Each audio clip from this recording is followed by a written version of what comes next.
Nous sommes le 14 décembre 2025. Depuis plusieurs semaines sur cette chaîne, nous louons la stabilité défensive de la République démocratique du Congo. Nous parlons de la muraille Mbemba, de l'organisation tactique de Sébastien Desabre, de ce bloc difficile à bouger. Tout cela est vrai, c'est la base de notre confiance. Mais aujourd'hui, nous devons avoir une conversation difficile, une conversation entre adultes, sans faux semblants et sans patriotisme aveugle. Il y a une ombre au tableau, une ombre qui plane sur les espoirs de troisième étoile et qui empêche de nombreux supporters de dormir tranquilles. Cette ombre, c'est notre attaque. Soyons honnêtes, quand vous regardez la liste des attaquants des favoris de cette CAN, vous avez le vertige. Le Nigeria arrive avec son armada de buteurs en série. L'Égypte a son pharaon. Le Sénégal a ses flèches. Et nous avons des talents, certes, nous avons de bons joueurs de club. Mais avons-nous ce monstre capable de transformer une demi-occasion en but décisif dans une demi-finale fermée? La réponse, si l'on regarde les statistiques froides, est inquiétante. La peur dont je parle dans le titre de cette vidéo n'est pas une peur panique, c'est une peur rationnelle. C'est la peur du gâchis. Combien de fois avons-nous vu les léopards dominer, presser, récupérer des ballons hauts pour finir par une frappe molle, un centre au troisième poteau ou un mauvais choix dans la surface? Ce scénario, nous le connaissons par cœur. C'est le scénario du match nul frustrant contre une équipe théoriquement plus faible. C'est le scénario de l'élimination imméritée parce qu'on n'a pas su tuer le match quand on avait le couteau sous la gorge de l'adversaire. Le paradoxe de la RDC en cette fin d'année 2025 est le suivant. Nous avons peut-être la meilleure structure défensive de notre histoire récente, mais nous avons une attaque qui pose plus de questions qu'elle n'apporte de réponses. Le problème n'est pas de se créer des occasions. Le système Desabre, avec ses transitions rapides sur les côtés, crée du danger. Le problème, c'est la finition. C'est ce qu'on appelle en analyse de données le ratio expected goals par rapport au but réel. Et dans ce domaine, la RDC est souvent en sous-performance. Pourquoi ce sujet est-il vital maintenant? Parce qu'en phase de poule, vous pouvez vous en sortir avec des nuls ou des petites victoires. Mais dès les huitièmes de finale, face à des blocs qui vont nous respecter et fermer le jeu, nous n'aurons pas 10 occasions. Nous en aurons 2. Peut-être 3. Si nous en ratons 2, nous rentrons à Kinshasa. C'est aussi simple et brutal que cela. Alors d'où vient ce blocage? Est-ce un problème de talent pur? Est-ce un problème de système qui isole trop l'attaquant de pointe? Ou est-ce un problème mental, un manque de sang-froid chronique dès qu'on enfile le maillot national? Dans cette vidéo, nous allons disséquer l'attaque congolaise poste par poste. Nous allons analyser pourquoi Yohan Wissa, Fiston Mayele ou Simon Banza peinent parfois à reproduire leur stade de club en sélection. Et nous allons essayer de comprendre si cette peur est justifiée ou si nous sommes trop sévères avec nos buteurs. Préparez-vous, ça va piquer un peu, mais c'est nécessaire pour comprendre les vrais enjeux de cette CAN. Le cœur du problème, le nœud gordien que Sébastien Desabre tente de trancher depuis 2 ans, se situe à un poste précis, le numéro 9. C'est ici que le bas blesse, c'est ici que la différence de standing avec les superpuissances du continent est la plus flagrante. Si l'on regarde l'histoire du football congolais, nous avons toujours eu des avant-centres de référence, des Dieu merci Mbokani, des Chabani Nonda, des joueurs qui pesaient sur une défense par leur seule présence physique et leur aura. En 2025, avons-nous ce patron? La réponse est non. Nous avons des options, nous avons des profils, mais nous n'avons pas de titulaire indiscutable dont le nom est coché sur la feuille de match avant même le début du stage. Prenons le cas de Simon Banza. En club, c'est une machine. Ses statistiques en Europe parlent pour lui, il marque, il pèse, il est efficace. Mais dès qu'il enfile le maillot des Léopards, quelque chose se grippe. Ce n'est pas un manque d'envie, loin de là, c'est un problème de traduction. Le langage footballistique qu'il parle en club, fait de services dans les pieds et de mouvements combinés, ne trouve pas toujours d'écho dans le jeu de sélection, qui est plus direct, plus rugueux, plus haché. On le voit souvent courir dans le vide, faire des appels à contretemps, s'épuiser dans des duels loin du but, c'est le syndrome classique du buteur de club qui ne devient pas buteur de nation. Et c'est une source d'inquiétude majeure, car on attendait de lui qu'il prenne le relais. Ensuite, il y a la gestion du cas Cédric Bakambu. C'est une légende, personne ne dira le contraire. Il a porté l'attaque à bout de bras pendant des années ingrates, mais le temps est impitoyable. En décembre 2025, Bakambu n'a plus ses jambes de 25 ans. Son rôle a évolué vers celui de grand frère, de finisseur en sortie de banc. C'est un rôle crucial, mais on ne peut plus construire tout le plan de jeu offensif sur sa capacité à prendre la profondeur pendant 90 minutes. Cette transition générationnelle, qui n'est pas encore totalement achevée, crée un flou. Qui est le numéro 1 ? Cette incertitude pèse sur la confiance du groupe.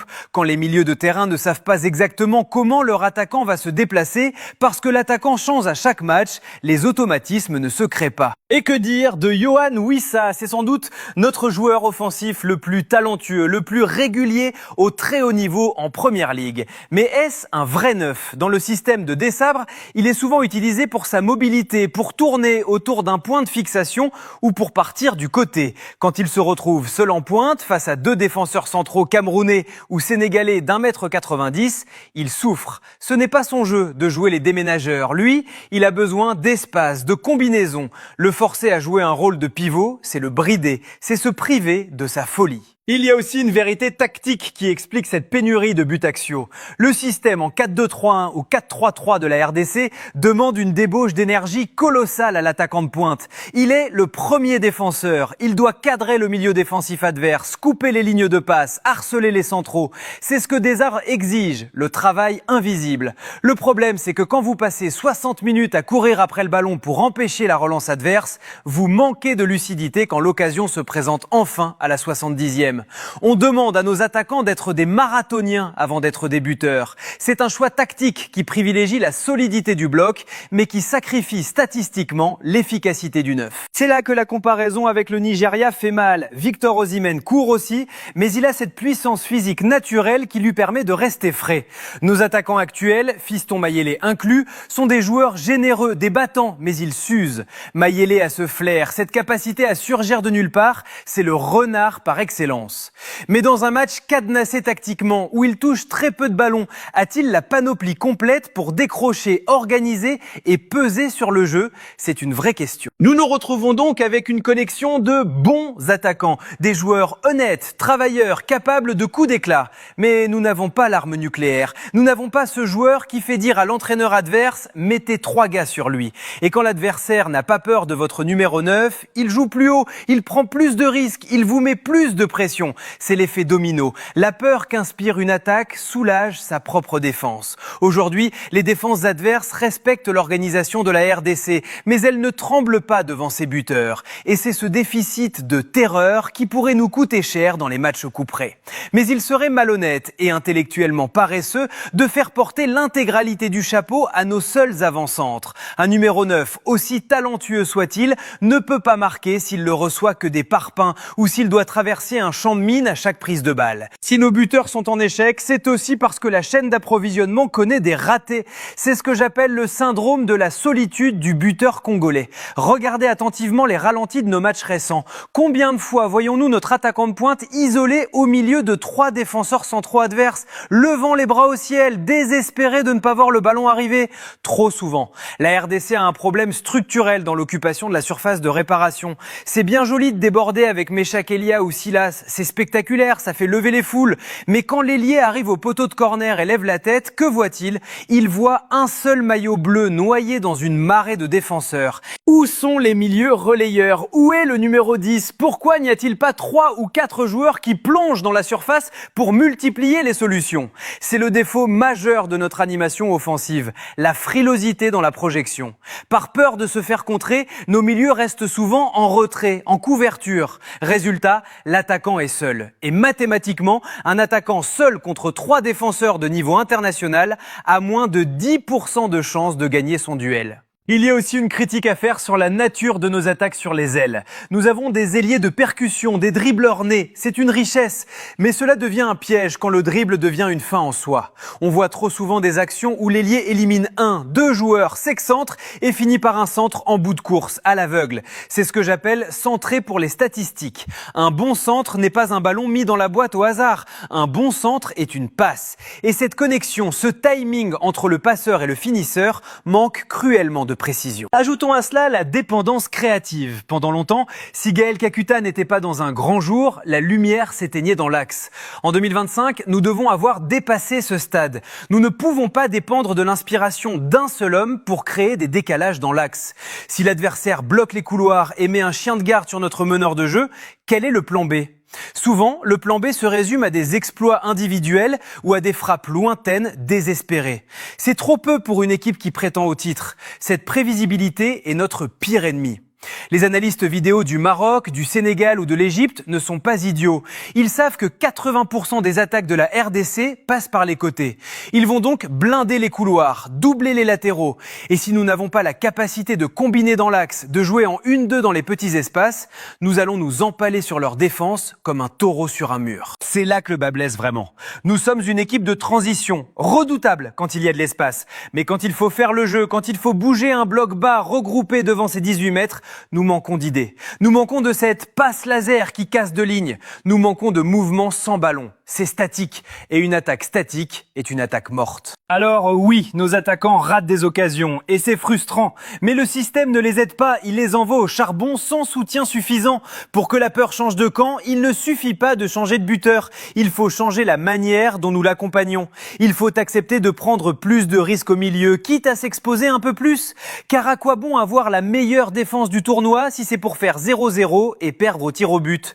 Alors, face à ce constat clinique et un peu sombre, sommes-nous condamnés à l'impuissance? Sommes-nous condamnés à espérer des 0-0 miraculeux jusqu'en finale? Non, car le football, fort heureusement, ne se joue pas uniquement sur la beauté des actions construites ou sur les statistiques des buteurs en club. Il existe des voies détournées pour marquer. Il existe des armes alternatives que la RDC maîtrise mieux que quiconque et qui pourraient bien être notre salut dans ce tournoi. Si nous n'avons pas l'attaque du Brésil de 70, nous devons avoir le pragmatisme de l'Italie de 2006. L'arme fatale, celle qui doit compenser notre stérilité dans le jeu ouvert, c'est ce que j'appelle l'armée de l'air. Regardez la taille de notre effectif, c'est effrayant pour l'adversaire. Avec Chancel Mbemba, Enoch Inongabaka, Dylan Batubinsika, sans parler des gabarits au milieu, la RDC possède une des moyennes de taille les plus élevées de la compétition. Ce n'est pas un détail anecdotique, c'est une stratégie. Dans une canne fermée, tactique, où les espaces sont verrouillés à double tour, près de 30% des buts sont inscrits sur coup de pied arrêté. C'est énorme. Et là, nous avons un atout maître,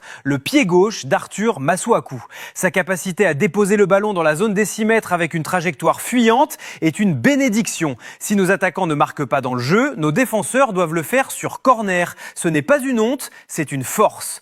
Devenir l'équipe la plus dangereuse du continent sur phase arrêtée est une réponse tactique valide à l'absence d'un grand buteur. Cependant, cette dépendance au coup de pied arrêté est aussi un aveu de faiblesse. Elle signifie que nous ne maîtrisons pas notre destin avec le ballon. Elle signifie que nous attendons une faute ou un corner pour exister. Et c'est risqué. Face à une équipe disciplinée qui ne commet pas de faute aux abords de la surface et qui défend bien sur les corners, que nous reste-t-il? C'est là que la peur revient. Si le plan A, la transition rapide, et le plan B, les corners, sont bloqués, avons-nous un plan C? Le plan C pourrait venir de ce que j'appellerais le chaos organisé. C'est l'apport du banc. Si nos titulaires sont des joueurs de système, disciplinés, nos remplaçants doivent être des joueurs de rupture. Des garçons comme Silas ou Fiston Mayele ont ce profil un peu anarchique, au bon sens du terme. Ils ne respectent pas toujours les schémas, ils tentent des choses impossibles, ils provoquent. Dans les 30 dernières minutes d'un match, quand la fatigue mentale s'installe chez l'adversaire, cette irrationalité peut débloquer la situation. Mais pour que cela fonctionne, il faut un changement de mentalité radicale devant le but. Il faut arrêter de chercher le beau but. On s'en fiche de la lucarne de 30 mètres. On s'en fiche de l'action collective à 20 passes. Il faut apprendre à marquer des buts moches. Des buts de raccro, du genou, de l'épaule, dans des cafouillages. C'est ce cynisme qui manque encore à nos attaquants. Ils sont parfois trop propre. Un grand buteur est un égoïste, un charognard qui traîne dans la surface pour pousser un ballon qui traîne. Avons-nous assez de charognards dans cette équipe? J'en doute encore. Il faut aussi parler de la responsabilité des milieux de terrain. On ne peut pas demander à un attaquant isolé de tout faire. Il est impératif que nos milieux, qu'ils s'appellent Mutusami, Piquel ou Kayembe, prennent leur chance de loin. La frappe de loin est une arme de dissuasion. Si vous ne tirez jamais de 25 mètres, la défense adverse ne sort sort pas sur vous. Elle reste groupée dans sa surface, réduisant encore plus les espaces pour l'attaquant. Si vous commencez à envoyer des missiles cadrés, vous obligez les défenseurs à sortir et vous créez des brèches dans leur dos. C'est mécanique. Or, la RDC tire trop peu de loin. C'est une correction tactique urgente à apporter avant le premier match. En résumé, la peur est justifiée si l'on attend de la RDC qu'elle joue comme le Manchester City de Guardiola. Nous serons déçus. Mais si nous acceptons notre nature, si nous acceptons d'être une équipe de combat, de duels aériens et de chaos en fin de match, alors cette peur peut se transformer en une pression positive. Nous ne marquerons pas 5 buts par match, nous en marquerons 1, peut-être 2. La question n'est pas pouvons-nous marquer, la question est savons-nous faire en sorte que ce but unique suffise. Et ça, c'est le travail de la défense. L'attaque de la RDC n'a pas besoin d'être brillante pour que nous soyons champions. Elle a juste besoin d'être chirurgicale au moment clé. Mais pour l'instant, le bistouri tremble encore un peu trop. Alors, au moment de conclure ce dossier sensible, il faut regarder la réalité en face. La peur que nous ressentons vis-à-vis de notre attaque est-elle légitime ? Oui, absolument. Elle est fondée sur des années de frustration et sur des statistiques récentes qui ne mentent pas. Nous n'avons pas la puissance de feu du Nigeria ou la virtuosité technique du Maroc. C'est un fait. Nous n'allons pas nous inventer des qualités que nous n'avons pas à 3 jours du début de la compétition. Mais la peur, en football comme dans la vie, peut être paralysante ou elle peut être un moteur. Si cette peur pousse Sébastien Desabre à bétonner encore plus et à refuser le jeu, nous sommes morts. Nous sortirons en 8e de finale avec des regret éternel. En revanche, si cette peur, cette conscience de nos limites nous pousse à une concentration extrême dans la zone de vérité, alors tout change. Le message que nous devons envoyer à nos attaquants aujourd'hui n'est pas un message de doute, c'est un message de responsabilité. Yohan Wissa, Simon Banza, Fiston Mayele, Cédric Bakambu, Silas, vous n'avez pas besoin d'être les meilleurs joueurs du monde pendant 10 ans. Vous avez juste besoin d'être des tueurs pendant 4 semaines. Le football de sélection est une affaire de moment. Roger Mila n'était pas le meilleur attaquant du monde en 90, mais il a saisi son moment. Eder, qui a donné l'Euro au Portugal, était un attaquant moyen, mais il a mis la frappe de sa vie au bon moment. C'est ce que nous demandons à nos buteurs. Nous ne vous demandons pas de dribbler toute l'équipe adverse. Nous vous demandons de ne pas trembler quand le ballon traîne dans les 6 mètres à la 88e minute d'un match décisif. Nous vous demandons d'être méchants. Pour gagner cette CAN au Maroc, la RDC ne pourra pas se permettre le luxe du gâchis. Le ratio occasion-but devra être le meilleur du tournoi. Paradoxalement, parce que nous aurons moins d'occasions que les autres, nous allons devoir gagner des matchs 1-0. Nous allons devoir gagner des matchs à l'usure. Ce ne sera pas toujours beau, ce sera stressant. Il y aura des matchs où nous ne passerons pas le milieu de terrain pendant 30 minutes. Mais si sur la seule contre-attaque du match, le ballon finit au fond, alors personne ne se souviendra de la manière. L'attaque de la RDC est une énigme. Elle peut rester muette et nous condamner, ou elle peut se réveiller brutalement et surprendre tout le monde. C'est cette imprévisibilité qui est notre dernière carte. Les adversaires savent comment nous défendre, mais ils ne savent pas qui va marquer, parce que nous-mêmes, nous ne le savons pas. Alors, chers supporters, préparez vos cœurs. Cette CAN ne sera pas une promenade de santé. Ce sera une guerre de tranchées. Nous allons souffrir devant notre écran à chaque occasion ratée. Nous allons hurler, nous allons critiquer. Mais au fond, nous savons une chose, cette équipe a du caractère. Et parfois, le caractère met des buts que le talent ne met pas. La question finale que je vous pose est simple, et je veux lire vos avis tranchés dans les commentaires. Si demain matin, vous êtes Sébastien Desabre et que vous devez jouer la finale de la CAN, qui mettez-vous en pointe ? La forme du moment de Banza, l'expérience de Bakambu, la folie de Mayele ou le système Wissa ? Faites votre choix, car l'histoire, elle, ne nous laissera pas le choix. C'était CAN Inside 2025, on se retrouve très vite pour la suite de nos analyses. Le compte à rebours est lancé.